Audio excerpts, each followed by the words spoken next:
When teaching reading comprehension, we root our instruction in the standards. As teachers, we all know this. However, if we truly taught this way, then we would not identify a text and figure out all the standards we can teach using it. Rather, we would determine the standard our readers needed next and then find the text that best supports that instruction.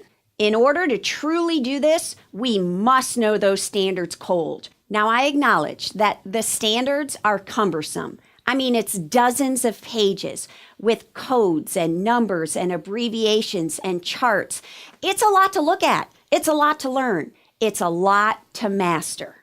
But one of the best new facets of these college and career-ready standards is that we're all targeting the same focus areas, regardless of the grade level that you teach or the subject matter that you're working with.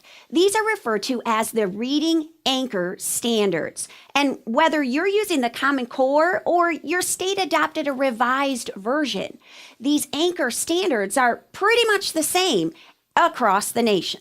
Whether you utilize the Common Core standards or a state revised version of those college and career ready standards, the general categories for those anchor standards are the same. There's a standard to make sure students can retell and summarize the text, tell you the main idea or theme. We also ask kids to walk a detail, a theme, a character, a concept through the entire text and watch its development. There's a standard about the word choice, whether that's technical language and domain-specific words or figurative language. We ask students to talk about text structures, text features, and the overall organization. There's a standard that requires them to determine the author's purpose, a character or author's perspective. What's the viewpoint this is written from? There are additional standards that ask kids to talk about the media literacy, the format of the text, and or argue the text, the author's idea, his facts, his support for his claims. And then there's a standard to make text-to-text comparisons. Again, the numbers may change from state to state, but those same categories in general are a part of all the college and career-ready reading comprehension standards. Now, to be accurate, there are actually 10 anchor standards. The 8 that I mentioned, plus what are referred to as the bookend standards. Again, the numbers may be a little different, but they're present in all college and career-ready standards.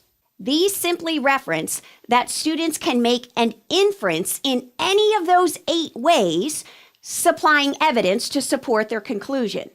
And they can do it with all types of text, whether it's literature or informational text, simple or complex, whether it's a short text or a long text. They can make inferences and support their thinking. To further support your learning of these standards, we've added bulleted skills adjacent to each of the categories. We've created a cheat sheet of sorts, and there's a K-5 version for the Common Core and the middle school, high school version. We've also done it for different states because, again, the numbers may be different, but the categories and the bulleted skills are essentially the same. Remember, we have to know these standards and what they include. And so you can download these cheat sheets off of our website and think about where would you put them? Where would you maybe want to be able to quickly reference the standard category and the subskills it comprises? Maybe you want to put it wherever you do your lesson planning or at your small group guided reading table. Maybe where you do your interactive read-alouds. How about a copy with your science textbook and your social studies textbook?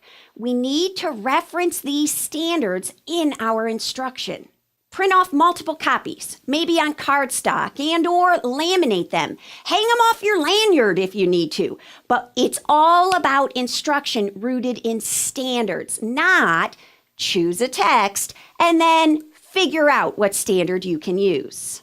As we wrap up, I want to end with 2 vital disclaimers. First, this cheat sheet does not replace your standards. It's a quick list of highlighted skills. You should cross-reference this with your grade level standards. Find out what Christina left off and add it in. Cross off the things that aren't grade level appropriate. Remember, this is a K-5 or 612 cheat sheet, so it's not all for you. And my second disclaimer is that this cheat sheet is only focused on the 10 anchor reading comprehension standards. You have a whole lot of other skills listed in those standards for phonics, fluency, vocab, and other facets of reading instruction. So do not ignore the entire set of reading standards. This cheat sheet is just to help you begin learning those comprehension standards.